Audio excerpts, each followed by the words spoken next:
তুমি সিগারেট খাও? জি খাই তো। কেন খাও? কেন খাই সেটা তো মুখে বলে প্রকাশ করতে পারবো না, তবে আমার একটা নির্ঘুম রাত যদি আপনার হাতে তুলে দিতে পারতাম তাহলে হয়তো আপনি বুঝতেন কেন আমি সিগারেট খাই। এখন থেকে আর কখনো সিগারেট খাবা না। কেন খাবো না? আমি বলছি তাই। কে আপনি? আর আমি আপনার কথাই বা কেন শুনবো? জানি না, আমি বলছি তাই শুনতে হবে। আপনি নিজেই তো নিজেকে ভালো করে জানেন না, আর আপনি আসতেন আমাকে শাসন করার জন্য। তুমি রাত জাগো? রাত জাগা পাখিরা রাত জাগবে, এটাই তো স্বাভাবিক। আজকে রাত থেকে ভালো ছেলের মতো তাড়াতাড়ি ঘুমিয়ে পড়বা। এই যে ম্যাডাম, 2-4টা ঘুমের ওষুধও আমাকে রাত জাগা থেকে বিরক্ত করতে পারে নাই, আর আপনার মুখের কথায় আমার রাত জাগা থেমে যাবে বললেই হলো। জি বললেই হবে। মুখের ওপর কথা বলবা, একদম মেরে সোজা বানিয়ে ফেলবো। আপনার কথা শুনে মনে হলো আমি একটা খেলার পুতুল, যেরকম নাচাবেন সেরকমই নাচবো। এত অবসর কেন তুমি?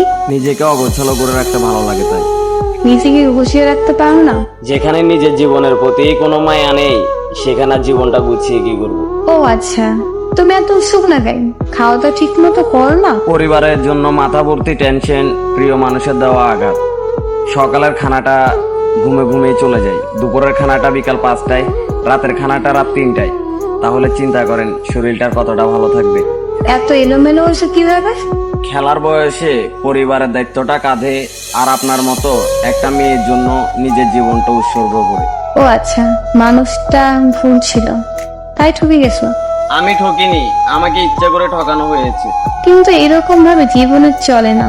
কাল থেকে সকাল তাড়াতাড়ি উঠবা, খাবার পরে দুপুরে নামাজ পড়া, বাসায় এসে গোসল করবা, দুপুরের খাবার খাবা, আর রাতের খাবার 10টার ভিতর খেয়ে নিবা। 12টা অব্দি আমার সাথে কথা বলবা, তারপর 1 মিনিটও জেগে থাকবা না, বুঝতে পারছো?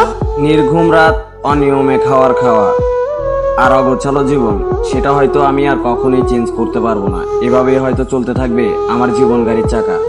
আর আপনি যদি মনে করেন যে আপনি এরকম নির্দেশনা দিয়ে আমার মনে জায়গা করে নেবেন তাহলে ভুল ভাবতেছেন, কারণ আমার মন দিল বলতে কিছুই নেই।